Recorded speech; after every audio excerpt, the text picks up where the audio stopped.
கயா கிங்டம்னு ஒரு கிங்டம் இருந்துச்சு. ஆனால் அது இந்தியாவில் இல்லை.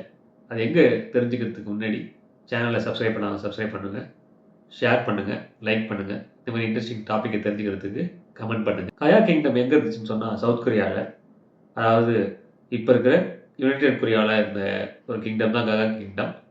அங்கே பார்த்தீங்கன்னா இந்தியாவிலேருந்து ஒரு பிரின்சஸ் வந்து ட்ராவல் பண்ணி அங்கே ஒரு அரசை கல்யாணம் பண்ணி அது மூலமாக பார்த்தீங்கன்னா இந்தியனோட வம்சாவளி அங்கே போயிருந்துச்சு. அந்த பிரின்ஸ் பேர் தான் சூரியரத்தா.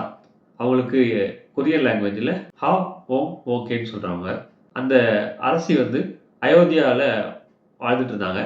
அவங்க பேரண்ட்ஸு கடவுள் வந்து உங்கள் பொண்ணை தூரத்துக்கு அனுப்பி அங்கே வந்து இந்திய வம்சாவளியை பரப்புங்கன்னு சொன்னதால் இந்த அரசி வந்து கொரியாவுக்கு போய் அங்கே ஒரு சுரோன்னு சொல்லி ஒரு அரசரை கல்யாணம் பண்ணிக்கிட்டு அது மூலமாக பார்த்தீங்கன்னா இந்தியாவோட வம்சாவளி வந்து கொரியாவுக்கு வந்துச்சு.